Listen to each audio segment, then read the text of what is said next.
Sector में नई जान फूंकनी होगी। जीडीपी तय लक्ष्य से 5.5% नीचे था। कड़े लॉकडाउन में कारखाने बंद हुए। बुजुर्गों की आबादी 30 करोड़ 2035 तक 40 करोड़ होगी। राष्ट्रपति शी चिनफिंग ने ही पीएम पद के लिए ली कियांग बाय के नाम का प्रस्ताव रखा था। आलोचना चीन में जीरो कोविड पॉलिसी बनाने वाले और उसे लागू करने वाले ली कियांग ही थे। शंघाई को कोविड मुक्त बनाने के लिए कियांग ने इस शहर की 2.6 करोड़ की आबादी को 1 महीने के लिए घरों में कैद कर दिया था। इस दौरान खाने पीने की कमी से नाराज लोगों का गुस्सा फूए और लोगों ने सड़क पर उतरकर प्रदर्शन किए। इसे 1989 के थियानमेन स्क्वेयर के बाद सबसे बड़े प्रदर्शनों में रखे गए। कियांग चीन के सबसे बड़े बिजनेस देखा गया। कड़े लॉकडाउन से चीन की जीरो कोविड पॉलिसी के लिए हुई अर्थव्यवस्था भी टॉप से नीचे आ गई। अब शंघाई में पार्टी प्रमुख रह चुके हैं। निवर्तमान पीएम ली खचियांग भड़के।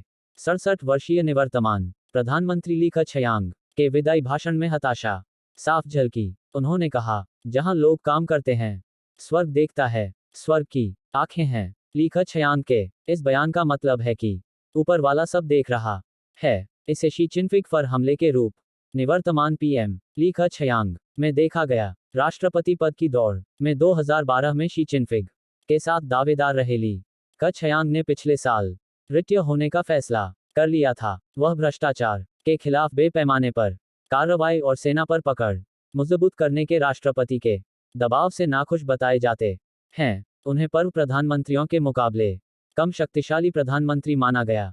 सेक्टर में नई जान फूंकनी होगी। जीडीपी तय लक्ष्य से 5.5% नीचे था।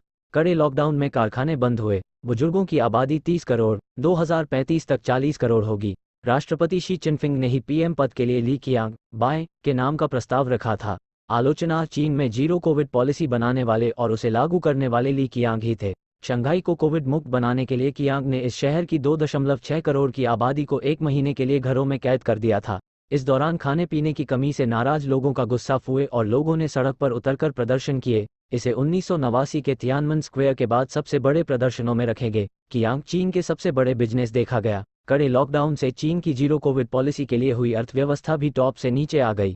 अब शंघाई में पार्टी प्रमुख रह चुके हैं। निवर्तमान पीएम ली खचियांग भड़के। 67 वर्षीय निवर्तमान प्रधानमंत्री ली खचियांग के विदाई भाषण में हताशा साफ झलकी। उन्होंने कहा, जहां लोग काम करते हैं स्वर्ग देखता है, स्वर्ग की आंखें हैं। ली खचियांग के इस बयान का मतलब है कि ऊपर वाला सब देख रहा है। इसे शी चिनफिंग पर हमले के रूप निवर्तमान पीएम ली खचियांग में देखा गया। राष्ट्रपति पद की दौड़ में 2012 में शी चिनफिंग के साथ दावेदार रहे ली खचियांग ने पिछले साल रिटायर होने का फैसला कर लिया था। वह भ्रष्टाचार के खिलाफ बेपैमाने पर कार्रवाई और सेना पर पकड़ मजबूत करने के राष्ट्रपति के दबाव से नाखुश बताए जाते हैं। उन्हें पूर्व प्रधानमंत्रियों के मुकाबले कम शक्तिशाली प्रधानमंत्री माना गया।